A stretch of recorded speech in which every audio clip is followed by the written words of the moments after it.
Yes, yes, that allows certain farmers to receive 6,000 rupees annually. And there's a second decision also within this cabinet briefing that has come out, Murli sir, and this is on housing, affordable housing that they have spoken about. Now, remember, they have already, the scheme has made some strides already. They have already built about 4.3 crore houses in the previous tenure, and now they plan to make about 3 crore houses as well within this scheme. Absolutely. So, see, the 4 crore houses, it's taken about 10 years to build the scheme. And two very important decisions taken by the Prime Minister. One is the Kisan Kalyan Yojana in the morning, and second is the housing. These two are very critical. But the more important, the first indications that we are getting from our reporters on the ground is that there seems to be continuity in terms of the key ministries, the most important ministries you can see on your screens. Amit Shah is retaining Home Affairs, Rajnath Singh is retaining Defence, and Nitin Gadkari is retaining Road Transport, all key ministries, but the suspense is still there. Wait for the Finance Ministry. We'll have to see who the Finance Minister is going to be. Today, the markets were kind of, the players went into kind of sidelines towards the end of the markets. The markets started on a very positive note. It was up about 100 points, and then we hit a new high, surpassed the previous high. And by the end of the day, the suspense was growing. Towards the last 20-30 minutes, the market started kind of sliding. Right. Nobody wanted to keep their positions open. But then the Prime Minister kept us waiting, and finally the names are coming out one after the other. One very important thing we need to note here is that, I think the Prime Minister wants continuity and stability, and also to accommodate the alliances and regional representations. These four key things which have been kept in mind. My sense is that we are going to see more names that will come in. But the bigger picture here, Smriti, is the 100-day action program. Yes. So as the Prime Minister had pointed out in the past, that very clearly in every statement, that even today while he was addressing the staff of PMO, he gave a speech of inspiration. He gave a lot of credit to the staff of the PMO for all the developments, all the achievements. That was a fantastic inspirational speech, I would say. Even there he reiterated that we should achieve something and make a mark in the world. Yes, he specifically mentioned that now in the next 5 years, the plan is to go even beyond global benchmarks in everything that the government does. So they have reiterated that over and over again. They've reiterated their commitment towards the farmers, and like we've already mentioned, the Kisan Kalyan that they have signed, and it's a befitting, as Mr. Modi had put it, that it's a fitting that the first file signed is taking charge of the farmer welfare. Yeah. And even with housing, Melissa, we spoke to one of the companies that does this. Do you see this sort of kind of having a positive thrust on these housing financiers? Yeah, no. So let's look at it this way. See, housing sector, housing finance will continue to grow. There is no doubt about this. The more important part here is the commitment of the government to provide houses. See, this time around, the government's focus is going to be on the masses. Right. The upliftment of the poorest of the poor, provide them housing, provide them a stable income.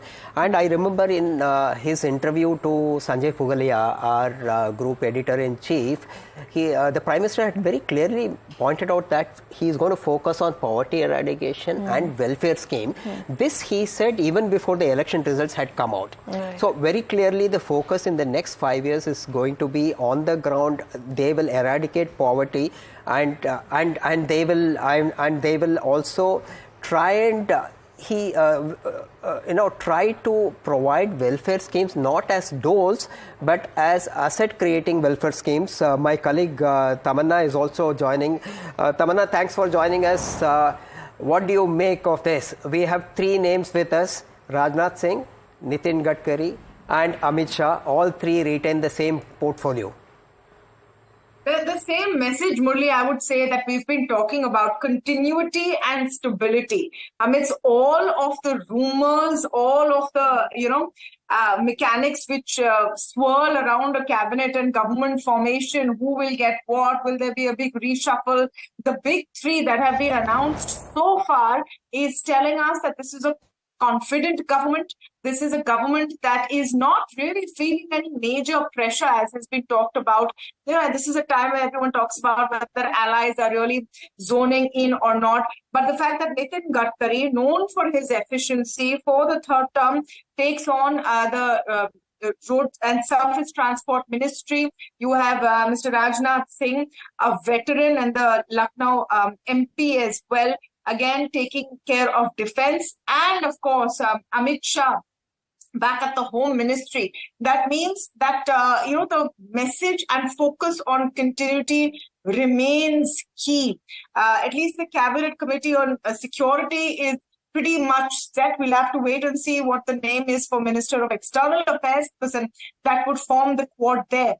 But what has come so far is on expected lines. It's showing that there is no real urge to reshuffle unnecessarily, and find a formula which is already working. Why fix what's not broken is one way of looking at it. And these are also very key ministries. Now, let me just talk a bit about defense, Purli, and we've seen this.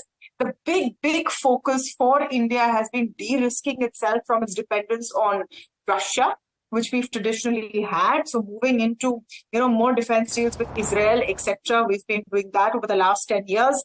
The Make in India push has been phenomenal. More of that to continue. I think the signal that the markets will take from this is twofold. One, that you have a list out very, very quickly for an alliance government. If this list had not been out, then there would be some trepidation that is there a lot of bargaining going on behind the scenes. You had your first cabinet meet, but why don't you have the names out? So the fact that now names are coming out will give great comfort to the street, knowing that the BJP is firmly in the saddle in this government. Prime Minister Modi is leading from the front. Yeah. Second thing is that you are able to keep your key portfolios and policy direction with yourself and people you really trust. Sure. Your A team, so to speak. Yeah. So home, defense, and service transport, at least the top three, the most senior most, shows that direction is being followed. Right. Okay. So, Tamanna, hold your thoughts. We'll keep coming back to you. It's very important, the suspense is still there. We don't know who the finance minister would be. Most likely for external affairs, I think there will be continuity again. And finance ministry also, most likely, there could be continuity, but we don't know. We'll have to wait. But more importantly, Smriti, the agenda that the Prime Minister has set is very, very important. We will try and pull up the bite. He gave an interview. He is saying that we must bring scope, scale, speed and skill together to build infrastructure. He told our editor in this interview, in this conversation. Let's try and listen into a slice of this interview which he gave just before the last phase of the elections. एक तो आज़ादी के बाद लोग तुलना करते हैं कि हमारे साथ जो आज़ाद हुए देश वो इतने आगे निकल गए, हम क्यों नहीं निकले। दूसरा, हमने एक पॉवर्टी को वर्च्यू बना लिया। ठीक है यार, चलता है, क्या है। एक बड़ा सोचना, दूर का सोचना, ये शायद हम लोग गुलामी के दबाव में कहो या पता नहीं, भारत के लोगों का मन ही नहीं है, इसी मिजाज में हम चलते रहे। और मैं मानता हूँ कि इंफ्रास्ट्रक्चर का दुरुपयोग हमारे देश में बहुत हुआ। इंफ्रास्ट्रक्चर का पहले मतलब ये होता था, जितना बड़ा प्रोजेक्ट उतनी ज़्यादा मलाई। तो ये मलाई फैक्टर से इंफ्रास्ट्रक्चर जुड़ गया था, उसके कारण देश तबाह हो गया। और मैंने देखा कि सालों तक ये इंफ्रास्ट्रक्चर या तो कागज़ पे है या तो वहाँ एक पत्थर लगा हुआ है, शिलान्यास हुआ है। जब मैं यहाँ आया तो मैंने प्रगति नाम का एक मेरा रेगुलर प्रोग्राम था, मैं रिव्यू करने लगा और रिव्यू कर करके मैंने उसको गति देने गया। कुछ हमारा माइंडसेट, हमारी ब्यूरोक्रेसी, सरदार साहब ने कुछ कोशिश की थी, अगर वो लंबे समय रहते तो हमारी सरकारी व्यवस्थाओं की जो मूलभूत खाका होता है उसमें बदलाव आता, वो नहीं आया। ह्यूमन रिसोर्स डेवलपमेंट को होगा ना, गवर्नमेंट अफसरों का ट्रेनिंग क्या होगा, सरकारी अफसर को पता होना चाहिए कि आखिर उसके लाइफ का पर्पस क्या है।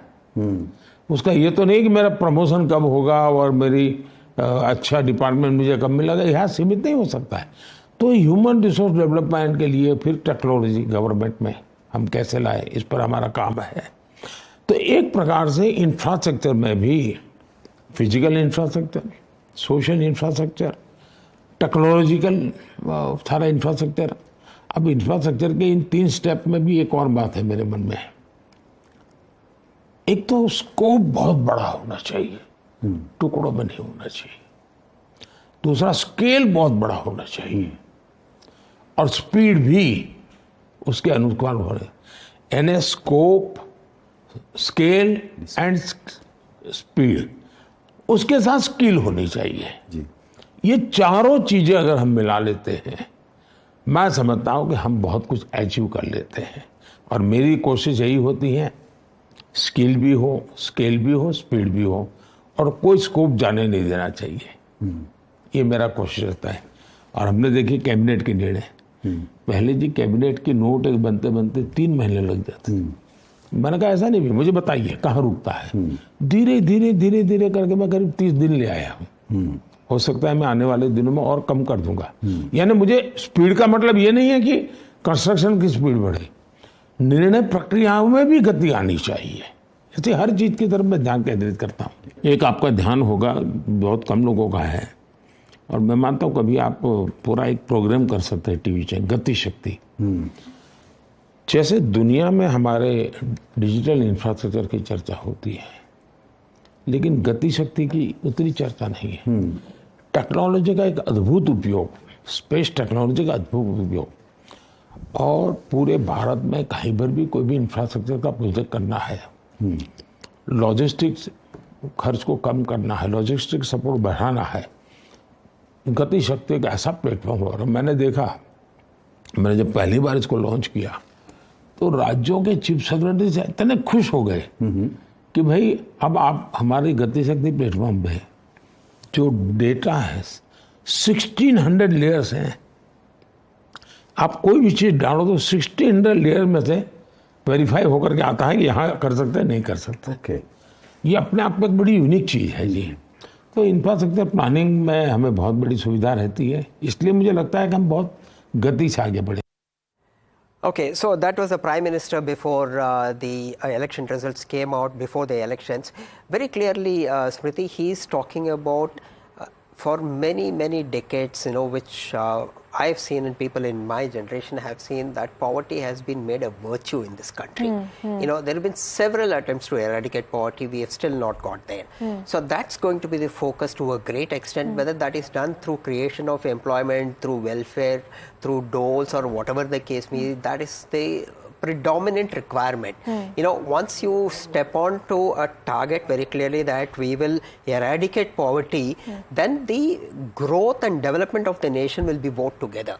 That is where we will reach much higher global standards. Yes. What we are saying is very limited, and I think I will toss back to you. We will have to wait for more details. Yes. And even the thrust on infrastructure, right? Yeah. The Prime Minister, I think that is what has in some way comforted the markets as well.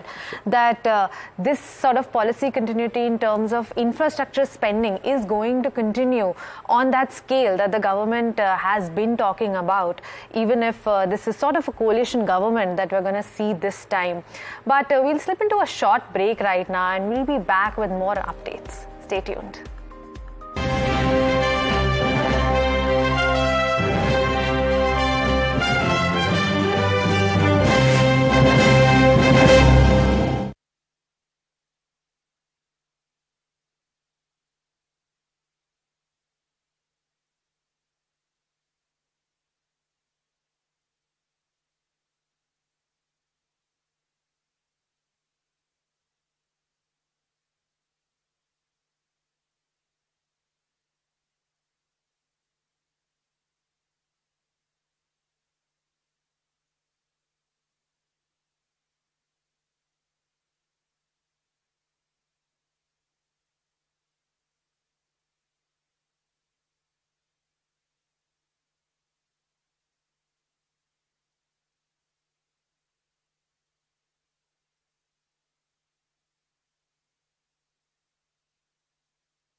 Welcome back.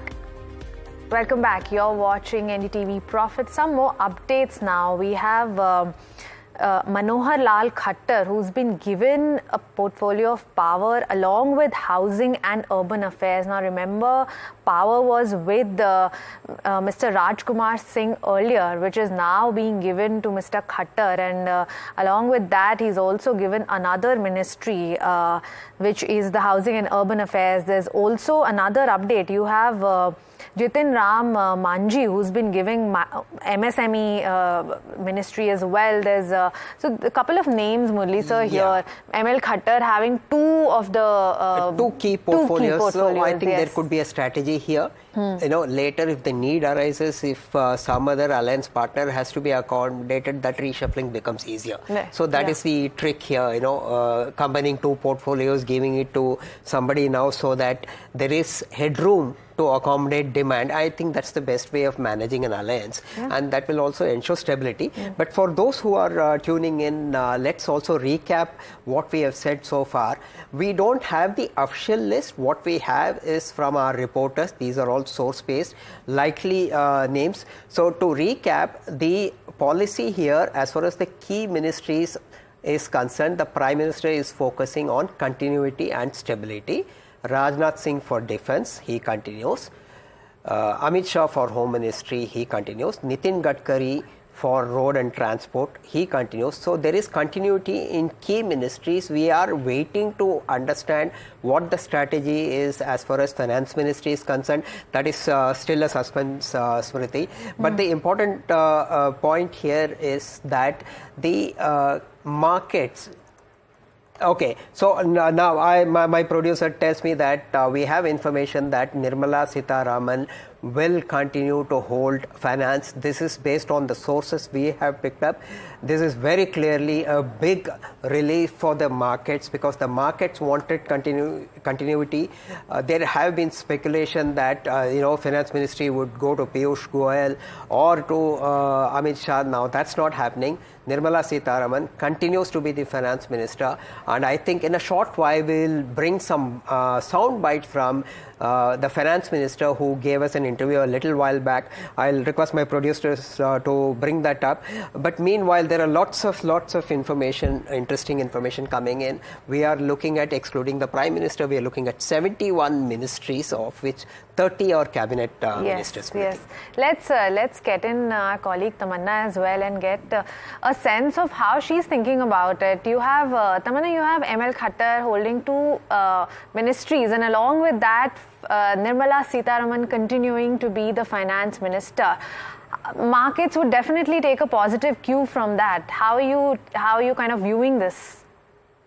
So the big four is not seeing any change. Smriti, Rajnath Singh defense, Amit Shah home, Nitin Gadkari road and surface transport, and Nirmala Sitharaman finance. What I find very interesting is two former chief ministers who are taking on cabinet roles now after a long time. Shivraj Singh Chauhan, remember, is a 3-time chief minister of Madhya Pradesh. ML Khattar is a former chief minister of Haryana, and they've got very, very crucial ministries. I know the glamour is all about, defense and home and finance, but these two are very crucial ministries. So I'm just going to take a second to focus on this. If you look at what Prime Minister Modi has been saying since the 4th of June and even before the 4th of June, the first set of decisions that his cabinet has made, you can see how crucial these ministries are. The first thing they've done is sanction 3 crore homes to be built under the PM Awas Yojana. That comes under the Housing and Urban Development Ministry. Remember, that has also changed. Hardeep Singh Puri remains in the Council of Ministers. He has sworn in yesterday, but housing and urban is not something that he will be looking at. That has gone to Mr. ML Khattar. Now, power is another very, very crucial ministry, huge infra spends. In terms of actual reaction on the street, stocks that have been running up, they are in these sectors. Power grid, etc. is one example that I can give. So ML Khattar now gets two very important ministries, and it's crucial that you bring someone in with governance experience. So someone who's been a chief minister for a long time, who is someone who's an experienced governance individual, is great for these two projects. I also agree with Murli that giving two crucial ministries to Mr. Khattar means you have the leg room for a shuffle if required going ahead. Although 72 ministers is not a very small government. Now, Shivraj Singh Chauhan getting agri is something that we were speculating about even in the newsroom earlier in the day. Again, very crucial considering his experience dealing with the state of Madhya Pradesh, agrarian economy over there in that state. Very good experience there in rolling out schemes. He's been known as Mamaji politically, and Mamaji because rolling out food distribution schemes or very, very kind of efficient agricultural schemes has been his forte. So Shivraj Singh Chauhan, once again coming in with agri. It was being speculated that this would go to one of the allies. They would want it. Is a big push. I just saw Chirag Paswan with sports. So that is par for the course. You usually give the sports ministry to say one of the younger ministers, and Chirag Paswan is one of the younger ministers, first time minister as well. So that's an interesting addition also coming in. So I would say, Smriti and Murli, that you're getting now a clearer picture of what Modi 3.0 is going to look like. You have the core, which is completely stable. You are adding on with very, very experienced statesmen who know how to run large-scale programs. Because remember, scale is something that we really need to perfect with efficiency. And then you also have younger administrators coming in as ministers for more ministries. Right. Tamanna, you made a very important point about the agriculture sector, which is very, very critical. We'll try and pull up the finance minister's bite. I'll come back to you, Tamanna, to discuss about agriculture, which is critical. Basically, what we are looking at, the core and continuity. These two things are going to be very, very critical because you have some information. Yes, we have more names coming in. You have a Jal Shakti ministry that's given to C.R. Patil. You have civil aviation that's been given to Ram Mohan Naidu this time. Yeah. There's environment ministry that's given to Bhupinder Yadav, and as expected, the Ministry of External Affairs given to continuity there. So given to S. Jaishankar. So a couple of names there. Key being the Ministry of External Affairs, one of the key ministries, again continuity, like you mentioned. Absolutely. So, in the case of civil aviation, there is a change. There is Tamanna, let me come to you on the civil aviation part. We have Ram Mohan Naidu from the TDP. He is going to get the civil aviation ministry. That's a big one. That's a big one because, this is what everyone wanted to watch, that who would get civil aviation. Jyotiraditya Scindia has been handling civil aviation in term 2. And remember, the TDP has one cabinet berth and one MOS berth. So civil aviation is a very, very important ministry as well because the Udan scheme has been a huge focus. Connecting, larger parts of the country domestically with airports, that kind of a rollout has been huge. It's a very, very, I would say, high-profile ministry as well. I would argue, Murli, one which, is given to a lot of sound bites because some incidents or the other keep happening as far as civil aviation is concerned. But since all these names are coming in thick and fast, just want to recap on the term of continuity. Bhupinder Yadav back with environment is also very important. Now, relatively low-profile minister, Mr. Bhupinder Yadav, has been a ground worker for the organization. Also credited in large part for the BJP's very aggressive foray into the Northeast over the last several years. He's been handling the environmental ministry. Remember all the commentary and references to green energy, EV, a cleaner environment, etc. that Prime Minister Modi has been talking about. So while environment is not something that we focus a lot on, it's going to be a crucial ministry in this term. I would say S. Jaishankar as ME is a no-brainer. I mean, everyone who's been talking has been saying that, you have someone who's a career diplomat. He's a former finance secretary. He's the right man for the job. So no point of, what I would say clearly, Murli, and I don't know if you agree with me, what's becoming clear is that they are not reshuffling or changing portfolios just for the sake of it. There seems to be a well thought out process over here.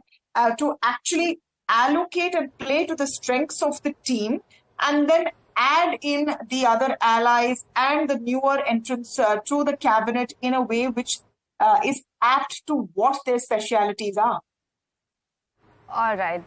Thanks, Tamanna, for that. A couple of more names that have come out. Ashwini Vaishnaw, who's been given railways and I&B. Now, remember, Anurag Thakur was dropped from the cabinet this time, and two of his portfolios, I&B and sports. I&B given to Ashwini Vaishnaw and sports given to Chirag Paswan, like we mentioned. I have my colleague Janani joining in. Janani, what are you picking up more on these sort of likely berths that are being given, the cabinet berths? That's right. So what we're hearing on the ground is the top four positions, that is the Home Ministry, the Defense Ministry, and of course the Finance Ministry and the External Affairs Ministry. Of course, the EM post was much expected, but the other four have been likely to be retained by the same ministers. Remember, these are ministers who have earned the confidence of the PM over the consecutive terms. The last 3 terms, they've held various berths, particularly Finance Minister, who started out as MOS, Finance and Commerce, jumping to Defense and Finance currently.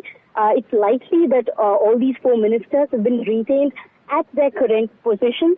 We're awaiting the full list of all the ministers and where they've been assigned. We're also going to be watching out who's going to be the new MOS for finance. That's another thing on our radar. But for now, top 4 ministers likely to be retaining their ministry. Right. So, Janani, very important point here that you made. You know, MOS finance is going to be important. Let's wait for that. But meanwhile, what is the sense that you are picking up from? You have been tracking finance ministry for a long time, and Nirmala Sitharaman in her last interview said that transparency is going to be very, very important, and this budget is going to be about transparency and building the foundation for the next takeoff. That's right. The first order of business, of course, is going to be the budget. They're also facing a mandate for boosting employment and consumption on the ground. So these two, along with some of the reforms that I've long spoken about, be it tax rate rationalization, be it disinvestment, which has been a particular pebble in the government shoe, these will also have to be looked at, albeit in the lens of having a coalition government and what that does to the dynamics now. So these 3 things on focus, while on the back foot there's also Capex push and fiscal consolidation, which have been the continuity message that the government has been sort of pushing over the last 10 years. So all eyes on the budget, of course, likely expected in the first few weeks of July, likely around the dates about 1 month from now. And we'll be looking out for these particular factors: employment, boosting consumption, and of course Capex and fiscal consolidation. All right. Thank you, Janani, for those updates. Few more names coming out. You have Kiren Rijiju, who is given Parliamentary Affairs this time. He was the Minister of Earth Sciences and Food Processing. Before this, you have H.D. Kumaraswamy given Industry and Steel. Dharmendra Pradhan given Education this time. You have Gajendra Singh Shekhawat as well, who's given Minister of Culture and Tourism. So a couple of new names that have come in only on a couple of, actually a lot of names are likely have come out now within the cabinet. But as Tamanna was pointing out, the core has been retained. Yes. You know, external affairs, you cannot take it away from S. Jaishankar. Yes. You know, he's done a brilliant job over the last. See, the importance is to project India as a great country. You know, for historical reasons, for some reasons, we have been undermined there. Let me be very candid on this point. You know, the current state of affairs is such that we, as a country, need to be projected. That's the message coming from the Prime Minister, and that's an aspiration of millions of Indians. You know, we want to be there. Now, that's a fantastic job Jaishankar has done, and there are also the diplomatic maneuvers and making sure that, you know, whenever there is, for instance, the Russia-Ukraine war that happened, you know, he handled it brilliantly. He said that, look, we will decide what we want. You cannot dictate to us what we should do, you know, in terms of importing oil from Russia and others, while the rest of the world wanted to follow what the West wanted, but we didn't. We clearly focused on what we want, and that's what is going to matter now. Right. Okay, couple of more names that have come in. You have Annapurna Devi, who's given women and child development this time. There's Ravneet Singh Bittu as well, who's given minority affairs. Coming back to you, Tamanna, you see these allies that have been given industries like industry and steel given to H.D. Kumaraswamy. We talked about Chirag Paswan as well. How are you viewing this, given these kind of berths, retaining the core portfolio, but giving these pretty important ministries as well to allies? No, so I'm, if you're looking at it from the perspective of if there was a negotiation, who won that negotiation? I would say here it's clearly the BJP. Because remember, we were hearing about all kinds of demands from Lok Sabha Speaker to, all of the top ministries, etc. And here I'm not saying these are not the core ministries or these are not important. I'm not saying that for a second. But it's something that will keep allies importantly happy, but does not really impact Prime Minister Modi's sort of core team and the way that he wants to handle the running of the government. So H.D. Kumaraswamy, industry and steel, important, but they've kept the core with them. I just want to spend 1 second on Ashwini Vaishnav as railways from the market perspective, which will be seen as a positive, because under Ashwini Vaishnav, remember, the railways has seen its largest government sanction of Capex so far. So if he's retaining railways, that's going to be a big deal. That's going to be positive. And the ministry, well, like Murli said, the formula of 2 key ministries, 1 minister, because it gives you the space to expand later if you need to. But this is one of those technocrat turned ministers kind of profiles, and that has done, you've seen massive transformation in Indian Railways. That's a 10, 15, 20-year project. So to have continuity there is also a very positive signal to Tamanna, the street, apart from core ones. I have to interrupt you, Tamanna, because we are joined by Amitabh Tiwari, a political strategist, and he's on the phone line. Amitabh, thanks so much for joining us. The names are out. We've been waiting for quite some time. And what's your first take on the kind of portfolios that have been allocated? Thank you so much. I think Prime Minister Modi wants to give a clear message that it's business as usual. So we've seen in lightning fast speed that the oath-taking ceremony has taken place and the distribution of portfolios has also happened. The core of the ministry remains the same, so BJP retains the top 4 positions as well as the Railways Ministry. And some of the allies, again, like H.D. Kumaraswamy getting industries and steel, also shows the importance or the give and take era of coalition era, wherein the allies also need to be adjusted with key cabinet portfolios. And if you see, 5 of 30 cabinet portfolios have been given to allies. And also Kumaraswamy is the next chief minister, so he also brings to the table his administrative experience and skill sets, which also adds value to this government. So infrastructure creation is likely to be the continuous focus of the government. The government has already announced that 3 crore households will be built for the rural poor. That means that it could stimulate demand for industrials, which is cement, steel, etc. And also, in one of the first decisions, he's talked about, or he's released the installment of the Kisan Nidhi, which is fairly important given the context of the result, wherein agri distress and rural distress was seen. Amitabh, I have more information, more news coming in. We are just getting to know that Civil Aviation Ministry has gone to Ram Mohan Naidu of TDP, but Scindia has been given Telecom. Okay. So these 2 changes from Civil Aviation, he's been moved to Telecom, and Civil Aviation has been given to the TDP. What's your take? Petroleum Ministry remains with Hardeep Singh Puri. Petroleum Ministry, of course, remains. What's your take on this shuffling around of Civil Aviation Ministry and Telecom? No, see, essentially, Scindia has done good work in the aviation sector or the aviation department, and Telecom also is one of the prime or key portfolios wherein the Modi government also wants to roll out or implement fully its plan of Digital India.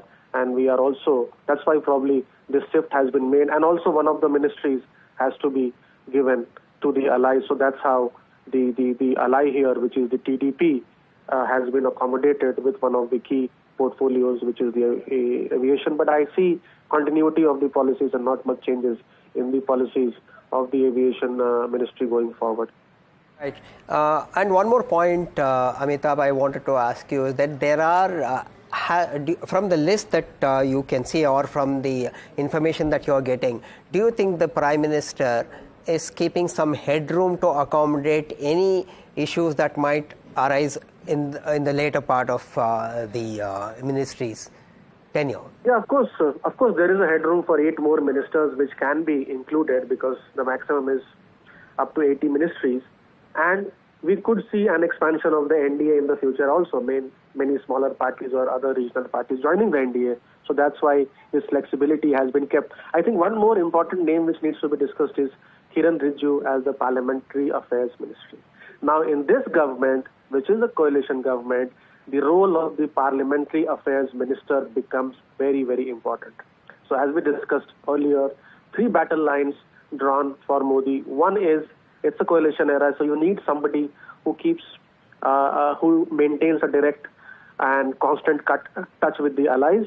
Then in the organization where you need a new president, and then a person who needs to improve the relationship with the parent company, parent organization, which is the RSS. So that's a key portfolio, I think, which has been given to a person who has now two-term experience. Amitabh, hi, Tamanna here, and very important point. I agree on Kiran Rijiju to sort of be the go-between. Parliamentary Affairs Minister becomes important. I just wanted to get your take on Agri going to Shivraj Singh Chauhan and housing and power, housing, urban development and power going to ML Khattar. Both able administrators, former chief ministers with a great amount of experience. Does it also show how key these sectors are going to be for Modi 3.0? Yeah, I mean, these 2 sectors are going to be very key. Shivraj Singh Chauhan, during his chief ministerial term, is credited with turning around the agriculture sector in Madhya Pradesh. Madhya Pradesh now winning many Krishi Karman awards, and the agriculture growth rate also there has improved significantly. He has brought also many schemes which have improved the area under irrigation by leaps and bounds during his tenure. So that's his strength. He is the son of a farmer, so he knows the sector and also the issues which are faced by the farming community. So I think that's a very important and a key pick and a good pick by by Prime Minister Modi. SD Kumaraswamy was also vying for that post actually, because he also carries the same image of a son of the soil. And when you're talking about the housing portfolio, again, housing is the focus of the government under the Parliamentary Awas Yojana, the 3 crore rural households which needs to be constructed. And again here, ML Khattar, being an ex-chief minister, brings on his administrative experience and also the experience of implementing these PM Awas Yojana projects in his state, Haryana, when he was the chief minister for almost 8 to 9 years. Just one more name which has come up, Amitabh, and I want to get your take on it, is Mansukh Mandavia as Labour Minister. Now remember, Dr. Mansukh Mandavia came in as Health Minister when there was a reshuffle post-COVID. And then he came in at that time when, there were questions about the handling of COVID, etc. And then Mr. Mandavia came in. He's seen as a very, very efficient, able member of Team Modi, and now he's got Labour Minister. Why I thought this was interesting is because the implementation of the Labour Code should be taking place in this term. At least that's what the attempt would be. Is that why the Labour Ministry also becomes quite crucial? I think, yeah, I mean, the implementation of the Labour Code, and as you said, that Mansukh Mandavia has done some great work under the Health Ministry when he was in charge. So I think PM is putting one of his trusted confidants, because he also belongs to the state of Gujarat and having worked under him. I would be keen on looking at the Health Minister. Has it been announced? Because I think now, if it's not announced, then maybe JP Nanda gets the Health Ministry, because that is what he had earlier, and probably this also has necessitated this switch of Mansukh Mandavia. We have, in fact, Tamanna, do you have more questions for Amitabh? No, I was just going to add that the health ministry has not been announced yet, and yes, keen to see what JP Nadda and Mr. Piyush Goyal get. Our sources are saying, Tamanna, Amitabh, is that JP Nadda is likely to get Ministry of Health and Family Welfare. That's what our sources are. That's why this switch, perhaps. News just coming in. Piyush Goyal is getting Commerce Ministry. Yeah, so it's more of. Piyush Goyal is getting. So there is continuity again there. Okay. Because again, the WT negotiations and everything also become fairly important, and the free trade agreements with various countries, where he has the experience of negotiating with partners across the globe. Yeah. Right. Let's now circle back to Finance Ministry, like we were talking about earlier as well. Now, Nirmala Sitharaman spoke to my colleague Vasudha Venugopal right before the results of the election and talked about making the budget more credible and transparent and how that will help the Indian economy and its growth. Listen into a slice of that conversation. Whilst I've tweeted about 5 long tweets, they are not short 140 character, 240 characters, they are long ones.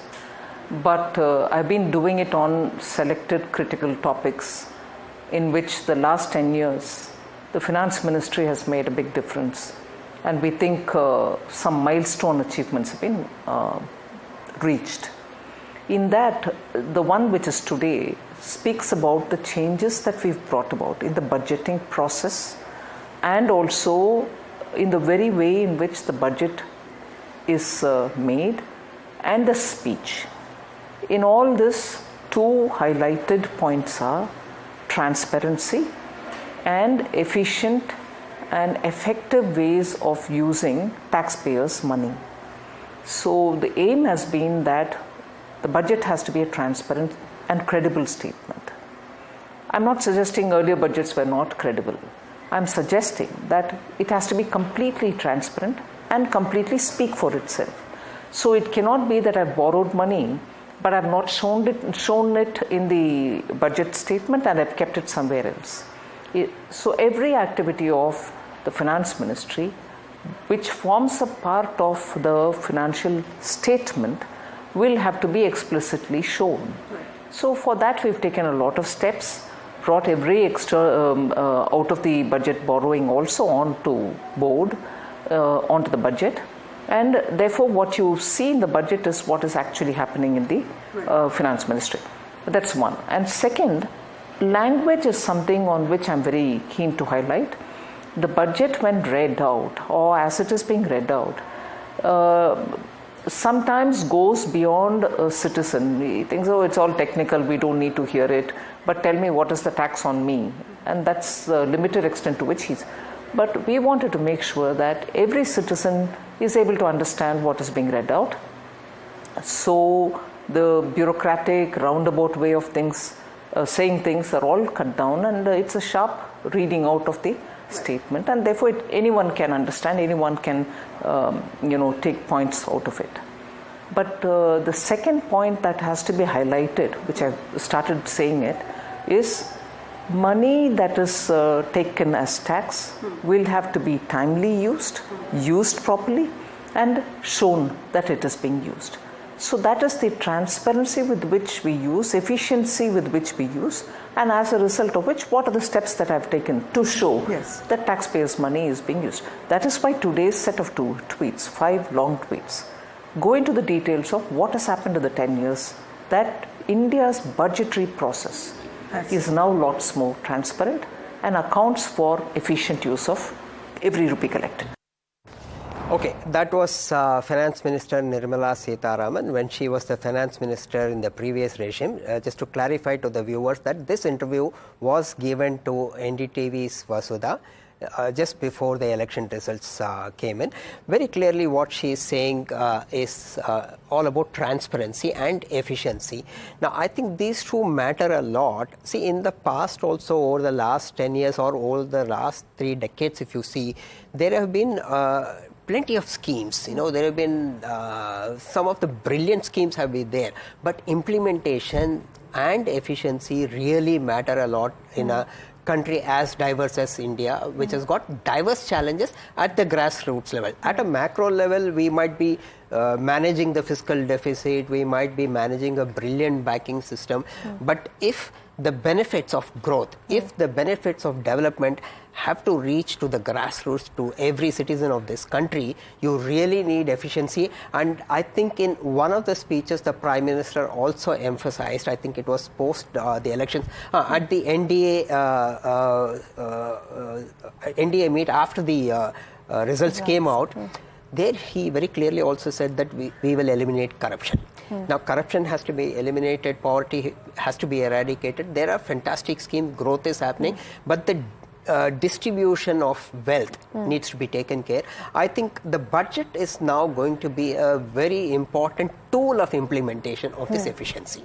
Well, definitely budget remains a key event. Now, Murli, I'd like to ask you about the markets. Now we have all the names for the cabinet ministry, right? You talked about how the core portfolios remain with the BJP itself, the big names, the big portfolios. Do you think now this is going to bring more comfort to the market? We saw some chop and chone after the results. It bounced back in the last week. We saw that. Now, after these names, tomorrow, we'll see a little bit more comfort from the market participants. Right. So what I will do is I'll request my producers also to pull up the Nifty chart briefly so that we can explain to our viewers what transpired through the day. See, this is going to be very important because the markets started the day with a positive note. They were up with some 95 to 100 points. There is a little bit of profit taking here and there. Let's try and see if we can pull up the day's Nifty chart. Again. Yeah, I know it's a new record. Now see, the records really are a matter of number, I would say. The point here is that often you find that the market wants to clearly focus on investment opportunities over a slightly longer term. So all those requirements that the market wanted, entire ingredient is here, except for a few change in chart. So most likely now it's very difficult for me to call the market tomorrow. It plays out on different thing. At least what I can very clearly tell the viewers that the selling has abated. So tomorrow, most likely the markets will come back and the headlines will say that there is continuity. All the key portfolio ministers, core ministers are going to be there. That is the message that the markets want. That is the message especially the financial institutions, foreign financial institutions want, and the credit rating agencies want. So most brokerages came out with report saying that this will, okay, now here is the graphics on the screen. As you can see how the markets have gone up, gone down and bounced back about 23,000.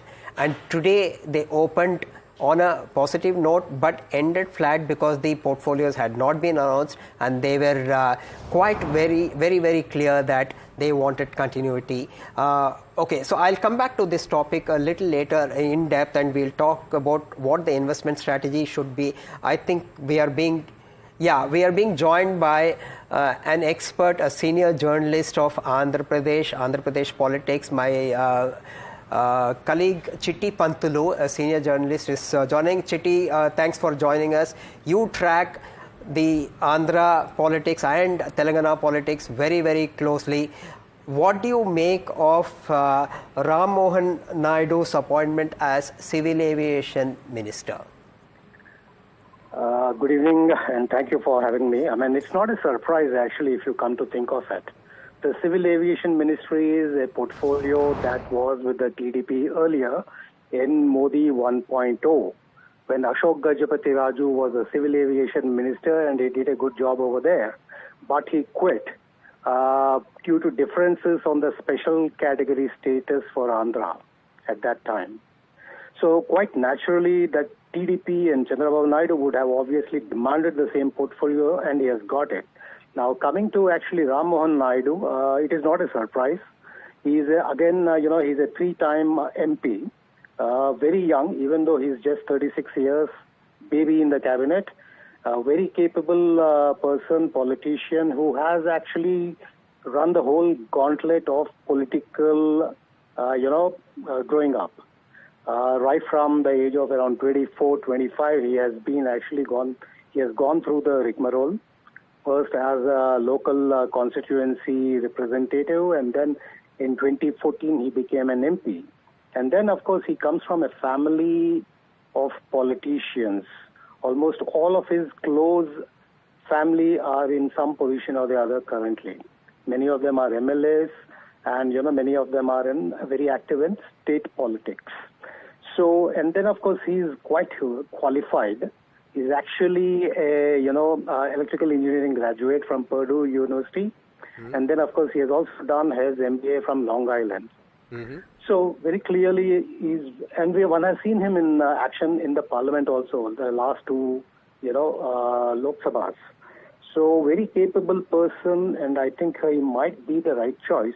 Having said that, if you look at it, there is a very long and aggressive agenda for the Civil Aviation Ministry. If you look at BJP's Sankalp Patra, or the election manifesto, there is a very detailed agenda listed for the sector, including making India a aerospace manufacturing hub. Now it remains to be seen, for an agenda like this, the Civil Aviation Ministry would have to work with several other ministries. The question is, being an ally of the government, now it remains to be seen, how the Civil Aviation Ministry will work with all these other ministries. And being the youngest of the lot, one has to, it will be a testing time for him perhaps. Right. Okay. So, Chitty, one last question before I ask you. Do you think TDP will now be happy with this, or do you think that they will expect more? Very clearly, the grapevine already has it that they are expecting 2 more berths. So that talk perhaps will come up. And if you actually look at the composition, there seems to be some leeway that, Prime Minister has actually kept to make way for adjustments thereafter. So very clearly, this is just a starting point, having one, full-fledged minister and one MOS will not be satisfying enough for the Chandrababu Naidu and his party. So clearly, one may expect some more demands coming up in the coming days and months. Chitty, thank you so much for that perspective, and we'll keep coming to you for more perspective and your insights on the Andhra Pradesh politics in the due course. So that was very clear, an important supporter of TDP gets an important ministry, that is, I think. But the important part is that the IT ministry, information and technology, has been retained. There is no change there, So that's one, and we should also point out that the list is now official. Yes. I think all the names, if you want to recap some of the names. Yes, just one thing that we told about Minister of Youth and Affairs. So that's given to Mansukh Mandavya and not Chirag Paswan, like we mentioned earlier. So Mansukh Mandavya now gets 2 ministries, essentially Minister of Labour and Employment along with Minister of Youth Affairs and Sports. On the other hand, Chirag Paswan gets Minister of Food Processing Industries instead of what we had mentioned earlier. So that's the ministry that Chirag Paswan, a young first-time minister, first time in fact an MP who gets a cabinet berth as well. And just to recap, the 4 core ministries, there's defense that's given to Rajnath Singh, retained by Rajnath Singh. There's Amit Shah, who retains Home Affairs and also Ministry of Cooperation. You have Nitin Gadkari heading the Road Transport and Highways. You have Nirmala Sitharaman, who continues to retain Finance Ministry as well. So these, and JP Nadda as well, who is now back at the helm of Health Ministry along with the chemicals and fertilizers that he'll be heading. So core still remains with the BJP, and some of these ministries goes to the allies as well. Right. You have Industry and Steel, you have H.D. Kumaraswamy heading Industry and Steel as well. another core being Ministry of External Affairs, like you mentioned. Mr. Jaishankar has done phenomenal work in his tenure, a lifelong diplomat, and continues to hold External Affairs Ministry as well. So a couple of core names that remain with BJP is what the key takeaway is today. Absolutely. No, we will get more sound bites from market experts and industry voices in the due course of this show. Yeah, so we will try and we spoke to some of the leading market players today, and we will try and bring Manish Chokani's bite. He is a veteran market expert in a while, and my producers will cue it. In the meanwhile, so in the meanwhile, we would like to say that the markets have stabilized, that panic reaction is gone. Let's now hear an exclusive voice of the Indian markets. What is coming in the next 100 days is the focus that is going to be there. Manish Chokani, director at Inam Holdings, had this to say in an exclusive interview with NDTV Profit earlier in the day. As the PM has already put out, his 125-day program was more about speed of execution. And I loved the way he wrote his article about that we need to now work with speed. We need to think a lot about scale as well as scope to do a lot more with the limited resources and to put more things out there. And then lastly, while he wrote about standards, he also talked a lot about skills in the interview he gave to your channel. So I think what's coming in the next 100 days between now and October should be very exciting, not just for newsrooms, but also for markets to digest and then discount them and hopefully start the next trajectory. We are setting ourselves up for that classic inflow of a gush of foreign money from overseas. So while the bond indices inclusion money has started already coming in, I think the equity flows have been slightly muted, hoping for a correction in the market. And you saw those kind of reactions even, just after the exit poll and when the actual results came out and so on. But you saw the speed of response from the local investors, not really giving a break to the foreigners to buy India cheap. And my submission is that at some point, this economic miracle of India will reverse the trajectory of the rupee, and the rupee is going to strengthen dramatically. Okay, now that's a very important point Manish Chokani is making. The foreign investors at some point have to turn and come back. They've been moving away. They've been selling out of India and moving to the US markets and other global ETF funds. The point here is that they sold in the run-up to the exit polls. Or the day after the exit polls, they bought heavily. On the day of the results, they sold. Again, they tried to come in. So now this doubt gets very, very clearly off their minds that there is no continuity, that uncertainty, that phase is over. So as Manish Chokani was pointing out, you will see steady inflow now. Now, it's a question of steady inflow. Now, the other point here is that the domestic market, the domestic investors are supporting the industry, the markets. Like today, if you see the latest numbers, you would have seen some 37,000 crores is the kind of inflows that we have seen in equity funds, So that itself is a huge support system. And I think over the last 6 months or so, nearly 110,000 crores have been put in by the domestic mutual fund investors. So domestic investors are providing the kind of cushion, and the long-term story of India is just beginning. Because the economic fundamentals are so strong. See, there will be volatility, growth might be a little lower here, 20 basis points down here, or a 20 basis points down up somewhere. But that's not the point. The point, as Manish was saying, is that the story is unfolding brilliantly. Let me also try, and I think Neeraj Shah is joining. Is Neeraj Shah on the line? Yeah. Yes, I am. Yeah, hi Neeraj. Let me introduce my colleague Neeraj Shah. Neeraj, you would have seen what's going on. Finally the suspense is over. What's your take? Murli, it does seem that from how it's transpired right now, that there is a bit of a continuity, right, as it's coming out. And if anything, as we were talking about off air a while back, post-market hours, that the market was waiting for clarity on whether this announcement comes in today or no, in some part you could argue that because it had not come in, some bit of a cool-off happened in the market in the second half as well.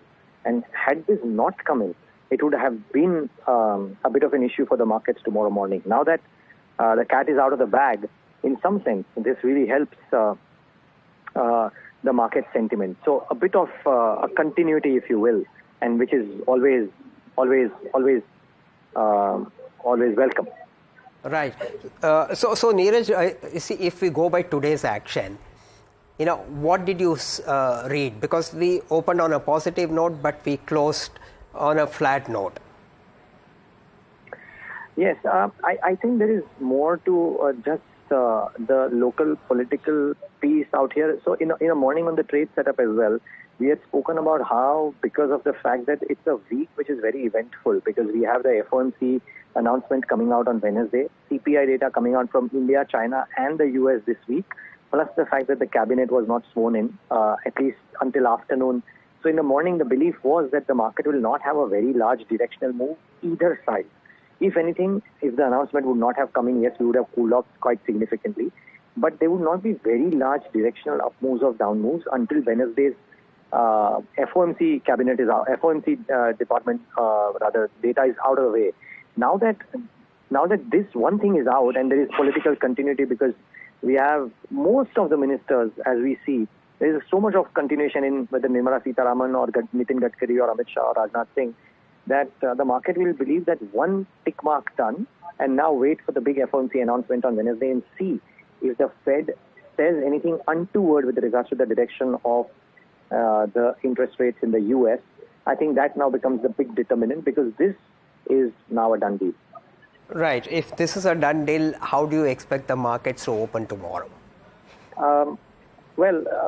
Maybe there is a marginal positive, if you will, or maybe a big positive as well, but very unlikely that there will be a very sharp directional move upwards beyond that, simply because of two factors. One, there is a bit of a build-up that is already priced in now by virtue of the move that happened on Friday. We are certainly not in the cheap zone. From an FNO perspective as well, and the data that is built out and the longs that have been built into the system, we are kind of bordering on the greed zone as well. And therefore, the market is not like 22,000, wherein an up move is a lot more likely. So that is one aspect. And if an up move happens tomorrow morning, one would reckon that it's very difficult that will keep on going higher until Wednesday's decision is out of the way. So I'm sorry that I keep on coming back on Wednesday's FOMC commentary as being a key determinant, but that is simply because the market is not at 18 times but at 22 times again, at 22,000 or 21,700. It was at about 18 times or 17 times FY25 and 26. It is now circa 22 times. So it's again back to the levels that it was, all-time highs. You probably expect the market to have further triggers beyond this for it to go higher. Right. You have also been speaking, Neeraj, to market veterans and industry players.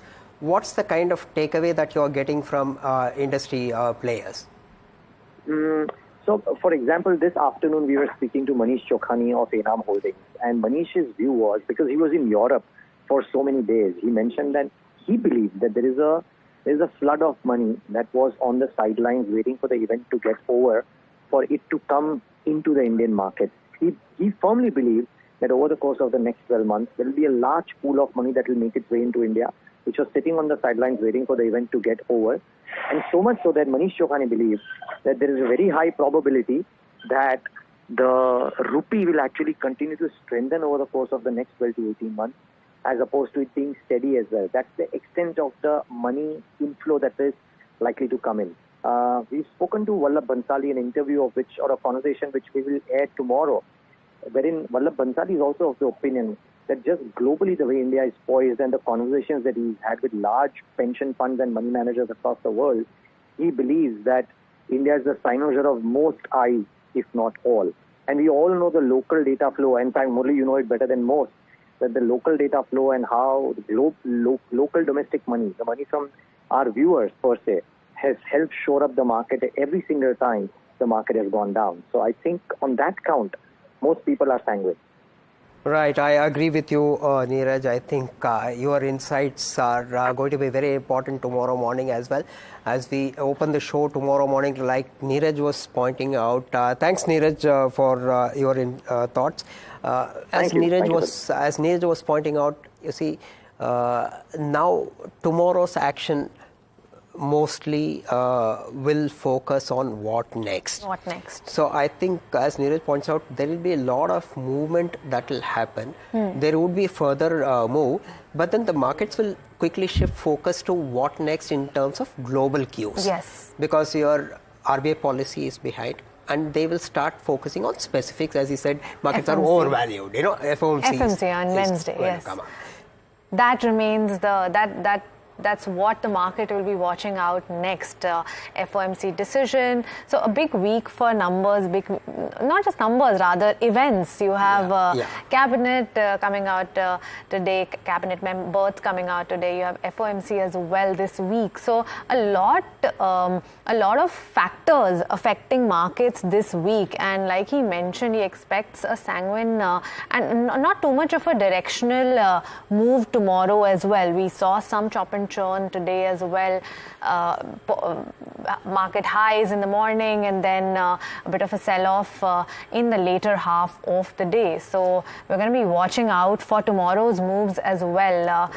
Now this is out of the way for sure, and like one of the experts mentioned, it's business as usual. Absolutely, no, it's business as usual. As the more important point that we need to do is the run up to the budget is what is going to matter, you know. So it's a matter of time. I think by the first week of July or around the 10th, we will have the budget. There will be a lot of build up, and as you know, the Prime Minister had indicated in his interview to Sanjay Pugalia, you know, there will be a 100-day action plan. You will find every day some action coming out, and it's just would be so tough for the markets to absorb each of the action. So but the focus will shift to specifics as opposed to a general approach to the markets. The other important point that I want to make is that the JP Morgan Global Index fund flow will also be there. So how the RBI is going to manage the inflows, maintain the rupee, you know, beyond a point you cannot allow the rupee to strengthen as well. Now that's going to be a tough task because your exports will will lose their competitive edge, you know. So those issues would be there. I'm sure the RBI governor and the experts at RBI would be able to manage those things, but then there will be a lot of volatility that you will see as far as rupee and bond markets are concerned. But all indications are suggesting that the Indian markets will be kind of range bound. There will be selective action. Now focus shifts back to conviction, not so much caution, but it will be very, very selective. Selective, yes, definitely. That is what we're going to be watching out now going forward as well, and we'll have all the market updates tomorrow with that. But it's a couple of we have on the channel a to-do list for the ministers. You have H.D. Kumaraswamy's, that's EV policy, EV infra and green hydrogen, that remains the focus within the heavy industries minister as well. But so pretty much a 30 cabinet, and like you mentioned, space for allies in case they have issues, and so it's very well thought out. Would you put it like that? Yeah, very clearly. See, the strategy is, I think it's very clear that this has been worked out. My sense is that this is a kind of plan B that Narendra Modi would have worked out, you know, in case on the ground things did not go exactly the way he wanted. This has been activated, and the more important point is that the NDA partners are on board with this one, and that's the message we are getting. In fact, you can see the footage on our Twitter handle and on our social media handles. The cabinet held the first meeting, and now we are also trying to see if we can get more voices. We will try and get more voices. Meanwhile, as you can see, this was the first cabinet meeting just before the list of portfolios were announced today, and after the cabinet meeting, the the cabinet announced and took a decision to build 3 crore houses. Right. That's a very important decision for those who are tuning in. 2 important decisions today. When the Prime Minister took charge for the 3rd term as the Prime Minister of the country, he first signed the Kisan Yojana, and the second important decision is housing. Now, welfare and poverty eradication are going to be the most important focus points of this government. Basically, because you could see that messaging has gone out today very clearly. That is the first round of action that has been taken. So we will try and see if we can try and get more market voices. We are trying to get more market voices. Yes. Meanwhile, one very important point, you track Telecom very closely. Now, what are the challenges insofar as Telecom is concerned? Because Telecom is going to be critical in our continued presence and push towards digital economy. Our strength of our digital economy is because of Telecom. Telecom tariffs are very cheap. Yes. Now, the markets would now try and speculate that Telecom tariffs could go up. Do you think Telecom tariffs would go up now? Yes, of course, we have been hearing about telecom tariffs going up after the elections. Now, since that is over, this makes for a fertile ground for those tariff hikes to happen. Now, remember the journey that telecom has had in the last, over a decade rather. We had so many players in the market, about 12 to 13 players. Then it got to 4-5 players. And now we're back to that number now. In between, we saw one private player almost going off the cliff, but is now back in the game. So, the next 2 years remain crucial for tariff hikes. Now, I was talking to an expert, and this analyst told me that the reason why tariff hikes could not happen before elections is that they have a slight hit on the CPI as well. And so that is where the concern lies, that how much hike can you take? So it may not happen in a one big hike, but multiple hikes. And most of the analysts are seeing 2 hikes, one in this year and one in the next year. So, and that becomes essential for a country like India, for the telecom players, because the return on capital remains meager for these telecom players. They've put in so much money in terms of 5G capital as well. So that return is now yet to come on that, and tariff hike is just the first step into that. And so yes, it is very likely that these tariff hikes will come. It's going to provide these players some breathing room as well. Vodafone Idea would need one. Bharti Airtel has been talking about it for so long. Now, it's just the third player, that is Jio, that needs to kind of join hands with the other 2 players who are sitting ready to raise tariffs. So hopefully we're going to see that this year starting. Yeah, so those challenges will be there. I think the new Minister for Communications, Telecom will be Jyotiraditya Scindia. He's been moved from civil aviation to communications. So let's wait and watch. That will be an important point to watch. And I think infrastructure, if I go back now that Nitin Gadkari is going to continue as the road and transport minister, there is a lot of work still to be done. There is connectivity that is pending. The best part about Nitin Gadkari is implementation.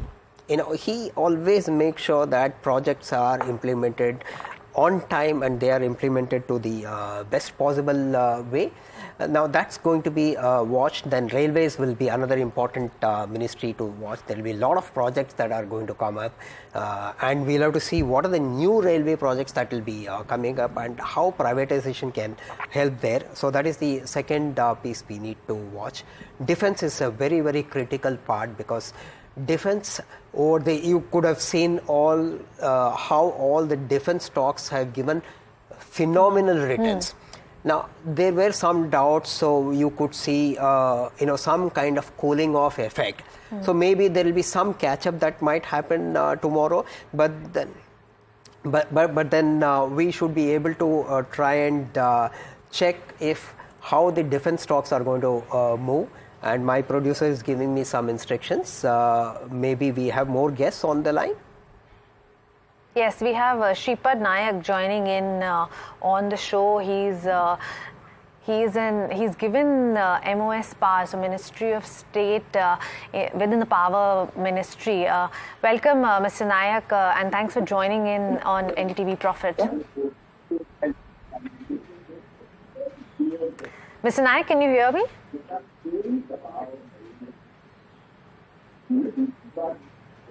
Seems like there is some technical issue with the line, and we'll see if we can get him back on the line.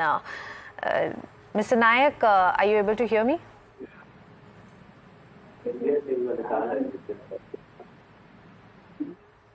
All right, seems to be some issue, but we have Vikas Khemani of Carnelian Capital joining in. Thank you so much, Vikas, for joining in on NDTV Profit. We have now a list of cabinet ministers. This essentially, and out of those ministers, you have the core ministries retaining you have Finance Minister Nirmala Sitharaman retaining the ministry, Home with Amit Shah. Does this mean for the markets? What does this mean for the markets? Does this mean a sort of continuity that would prevail in the markets and a sort of comfort to the market participants?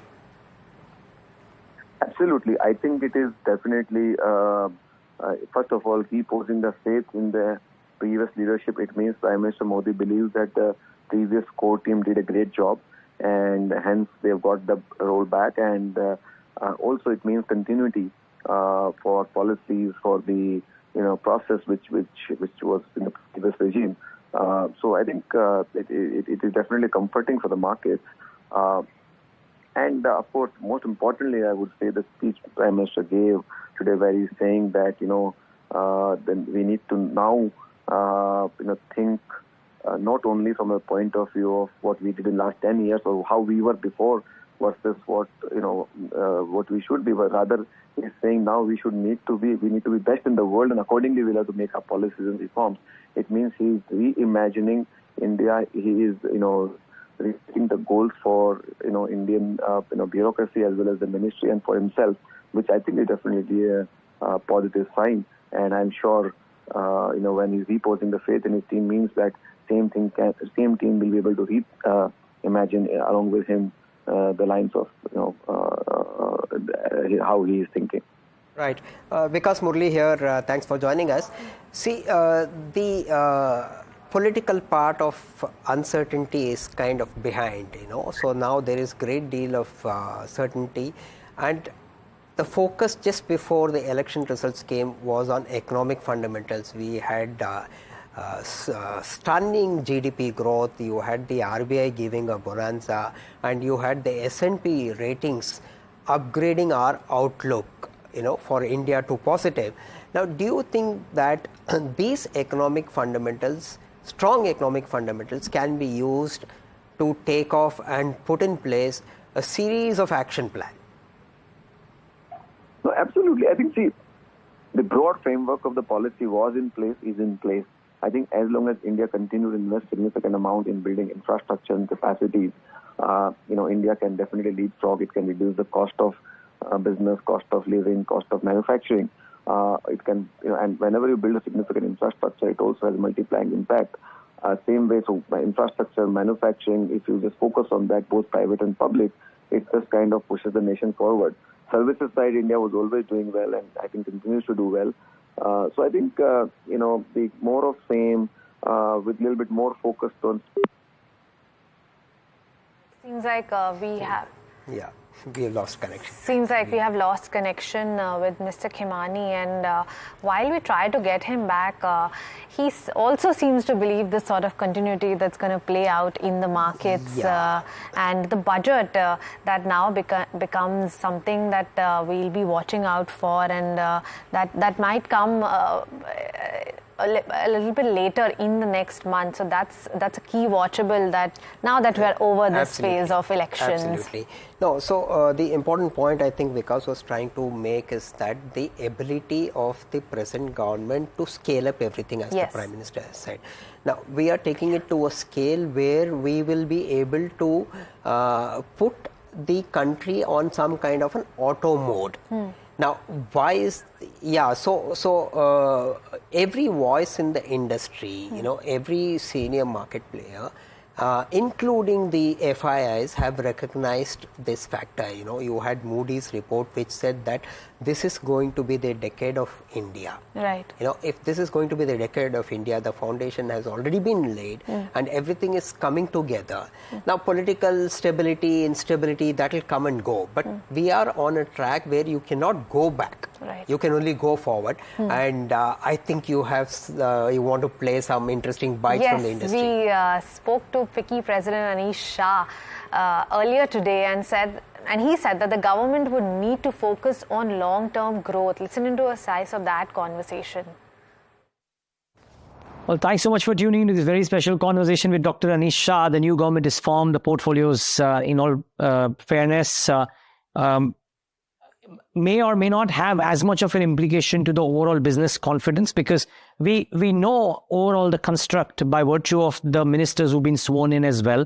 So let's try and understand what is it that India Inc. might want from the new government as a whole. And joining us, as I said, to talk about that is Dr. Anish Shah. Dr. Shah, great having you. Thanks for taking the time out. For you, Dr. Shah, and for the industry at large, is it a need for further reforms coming in soon? Is it the need for policy continuity, or is it for reforms which have been taken for the last 5-7 years to now start bearing fruit, and no immediate need of earth-shattering reforms needed from the new cabinet or the new government? Neeraj, good evening. Pleasure to be here with you. And at FICCI, we've been working a lot with our members and sharing their thoughts with the government. A lot has happened over the past few years, and the focus that the government has had in the past few years on long-term growth, and therefore on Capex, which is a greater multiplier effect, has started to see fruit. Now, it does take some time for that to happen. At this stage, we would want, as an industry, more of the same. In fact, maybe ramped up a little more. What we would ideally like is in 4 key areas. First is in manufacturing, make in India for the world. How do we create lower cost for manufacturing, make it easier to do business than it is today, and position India as a high-quality nation? That is going to help us make in India for the world. The second is around women-led development, women in manufacturing, many other initiatives to get women into the labor force, and really position equality as a key focus area for us. Third is around farm prosperity. It's on the value chains from farm to fork, increasing efficiency at farms, enhancing farm productivity, and thereby being able to do more with less. And finally, around sustainability, around water positive as a country, building sustainable urban cities, and playing a key role in the green transition from a climate change standpoint. These are the key areas of focus that as FICCI, we would want a lot more as we go forward. As I said, a lot has been done, and therefore just continuing that path would be a very positive one for us. Okay, so that was Anish Shah of FICCI, and we had the voice from the industry. Now let's go across to A. Balasubramanian, MD, CEO, Aditya Birla Sun Life. Bala, welcome to NDTV Profit. All the doubts are now behind. We have certainty and continuity. What's your reaction to the list of portfolios given to all the ministers?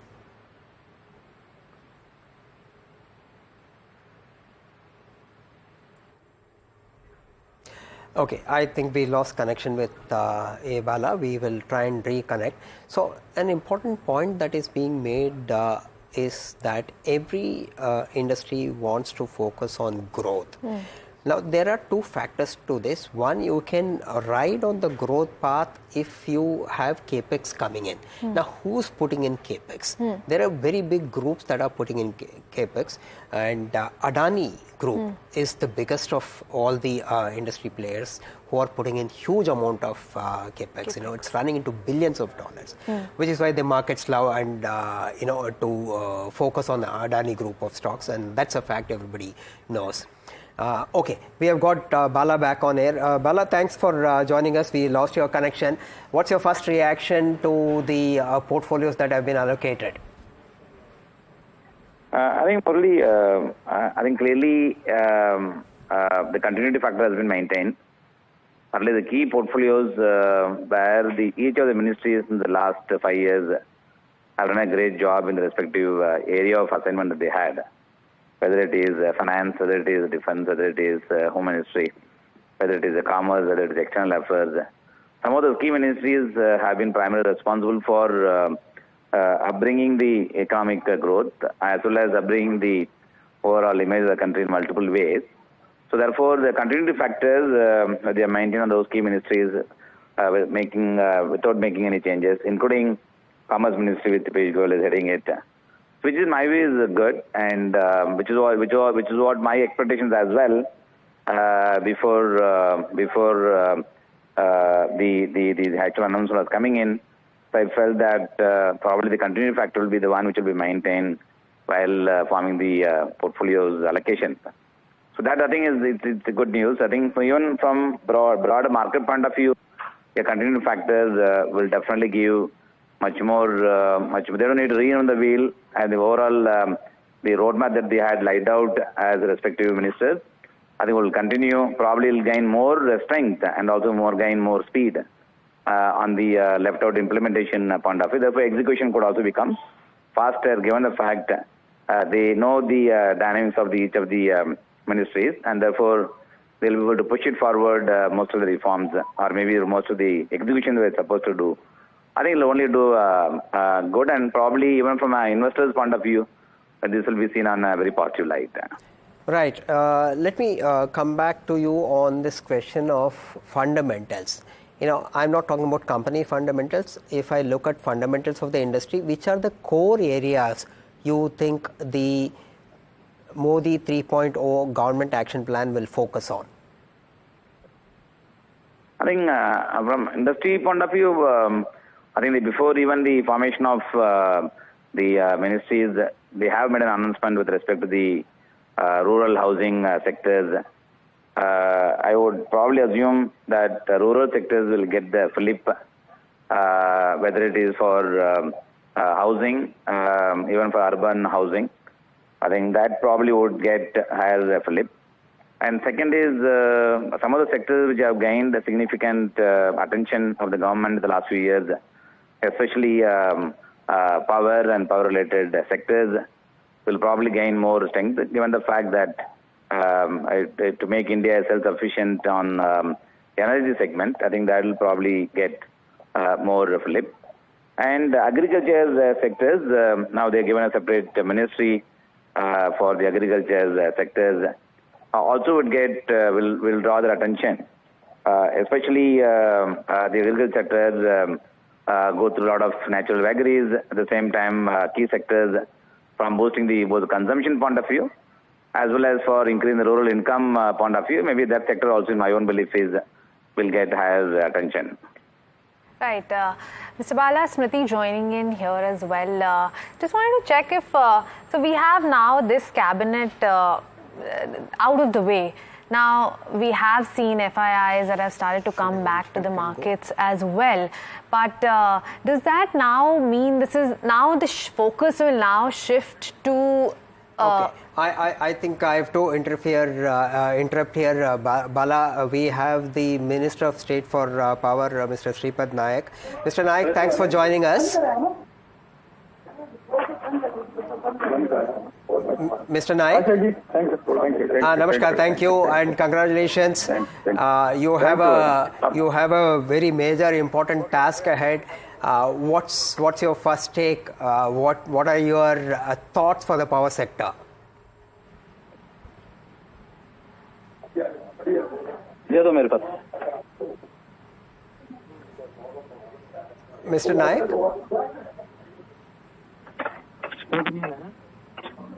Mr. Naik, can you hear us?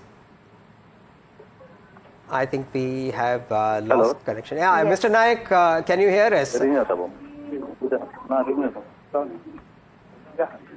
Yeah, no, so my first question is congratulations. You are holding an important portfolio of an important ministry. What are your thoughts on how would you take the power ministry forward?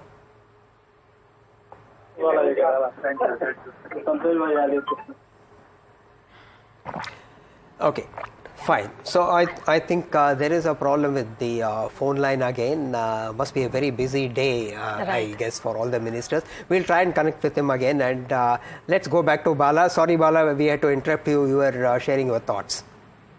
Sure. Oh, right. So, okay. Go ahead. No, go ahead. You are asking a question. Yes, I was kind of trying to understand if now this is over in terms of FIIs now to come back to India. We have already seen that start out after the elections results as well. But do you think now the focus for the FIIs will shift to other factors like, the global factors essentially, and budget definitely remains something to watch out for? So I think FIIs took a contra bet, having been the large investor in India and especially emerging market, and India had been having the large allocation. And there was always a debate about valuations, and therefore they were on the sell side all these times. At the same time, the reinforcement of confidence, which again coming back on India, and there is also coinciding factor which is coming in the global market is the possible rate cut, which in any case has been set out by Canada and other countries also when they start getting into the interest rate reduction mode. The naturally emerging market, and within that India would become the major focus for FIIs. So my own belief is FIIs flows will get reversed now that there is a clear roadmap for the next 5 years in terms of one, the economic growth, second is companies' earnings which could get better, and in all respect, I think the growth momentum is going to continue. Valuation will always remain a point of discussion, and my own belief is I think you go across and look at assessment of India growth story from overseas investors' point of view. I think more and more investors globally are looking at India as one of the best investment destinations for a decade to come, and those who are not present in India growth story, definitely they have to increase allocation. That's why I get to now hear most of the India dedicated funds would come in the radar of getting money into the country, and that something seems to be emerging post the election outcome. Right. So Bala, this is an important juncture for an investor, especially for retail investors. I mean, the latest data today showed that for the month of May, mutual fund investors invested roughly 37,000 crores, I think, which is perhaps the highest on a month-on-month basis in the history of mutual funds. The challenge here is that where will you deploy money? If there is more and more money coming, the challenge of excessive valuation is going to be there. And from tomorrow, after the initial, comfort level settles down, the challenge of deploying money is going to be there. Yeah, only I think this problem has always been there, whether it is today or whether it has been about 2 or 3 years back. So one of the things that my own belief is happening in our Indian market is the market breadth and width have been expanding, and more companies are able to tap the capital market. If you look at the last 2 years, the number of companies would have got newly listed in the market now having created close to about anywhere between 7 to 8 lakh crore market cap by the newly listed company, which essentially means supply of paper. देश भर की ये बात है, देश भर में जब तक नहीं लगेंगे तब तक हम लोग सही मायनों में जो उत्पादन हमारे किसान करते हैं उसकी सही कीमत उनको नहीं मिलेगी। कृषि प्रधान देश है हमारा, ऐसे में ज़रूरी है कि जो उत्पादन वो करते हैं उसकी प्रोसेसिंग बढ़िया से हो, पैकेजिंग बढ़िया से हो, उसकी मार्केटिंग बढ़िया से हो। मैं एक दो उदाहरण अपने राज्य के मैंने हमेशा दिए। बिहार में जिस क्षेत्र से मैं आता हूँ, हाजीपुर, केला वहाँ का इतना मशहूर है, पर वो केले की अगर प्रोसेसिंग हो, उसके चिप्स बनते हैं, अलग अलग चीज़ें बनती हैं, ऐसे में इन यूनिट्स का बहुत बड़ा योगदान है। मखाना आज देश में ही नहीं दुनिया में आज उसकी पहचान है, जाना जाता है। उसके प्रोसेसिंग यूनिट्स लगने की ज़रूरत है। ऐसे में मुझे लगता है ना सिर्फ ये देश में बड़े तादाद पर रोज़गार के अवसर देंगे, जितने ज़्यादा इस तरीके के यूनिट्स हम लोग ला सकें, और आने वाला समय मैं मानता हूँ इस विभाग का है। आज भी अगर आप देखें तो दुनिया के बनिस्पत ना के बराबर प्रोसेसिंग यूनिट्स हम लोग के पास है, और ये समय आज की तारीख में प्रोसेसिंग का ही है। आप विदेशों में जाइए, जिस तरीके से प्रोसेस आइटम्स आपको मिलती हैं, ऐसे में मुझे लगता है कि भारत में ख़ास तौर पे इसका बहुत बड़ा स्कोप है। इस उम्मीद के साथ कि जो जिम्मेदारी प्रधानमंत्री जी ने मुझे दी है, उसको पूरी ईमानदारी से और पूरी मेहनत से उसको आगे लेकर जाएंगे, और यकीनन आने वाले दिनों में देश के विकास में इस विभाग का एक महत्वपूर्ण योगदान होगा। Sir, are you satisfied with the ministry which you have got? And secondly, there have been attempts earlier also to revive the food processing industry in Hajipur and other belts. So what new will be in addition? Well, first of all, not only I'm satisfied, not only I'm happy, I think this is absolutely my Prime Minister's discretion, whom he wants to give what responsibility. Having said that, for me, it's a huge responsibility. And definitely, I'll be fulfilling it. Yes, I'll be needing some time before I can understand and I can study the whole department, and then only I can comment in detail over these things. NDA की जो अलाय partner है, बड़ी ministries की जो expectation थी वो नहीं है, वो बीजेपी ने अपने पास रखी है, तो कोई रिसेंटमेंट तो नहीं लगा? भाई, मिनिस्ट्री ना बड़ी होती है ना छोटी होती है। मिनिस्ट्री मंत्री की काबिलियत से पहचान होती है, कौन मंत्री किस मंत्रालय को अपनी क्षमता से आगे लेकर जाता है। मुझे नहीं लगता ऐसे, उदाहरण तो मेरे घर पे ही है। मेरे नेता, मेरे पिता आदरणीय रामविलास पासवान जी ने अनेकों मंत्रालयों की जिम्मेदारी तब संभाली जब संभवतः उन्हें कोई जानता भी नहीं था, और वो जिम्मेदारी निभाने के बाद वो सो कॉल्ड बड़े मंत्रालय बन गए। ऐसे में मैं मानता हूँ कि हर मंत्रालय एक बड़ा मंत्रालय होता है। That was Chirag Paswan, who's given responsibility of Minister of Food Processing Industries, and he talks about the scope of employment generation by setting up more food processing units across the country. Now, before I move on, let me thank Mr. A. Bala Subramaniam for joining us on the show. Thank you so much for taking the time out and joining us here on NDTV Profit. Thank you. Now, next up we have Manish Santhalia, who's the Chief Investment Officer at MK Investment Managers, joining in on the show. Welcome, Manish. Thanks for joining in. Your first reaction on the cabinet that's now we've seen that official announcement come in as well.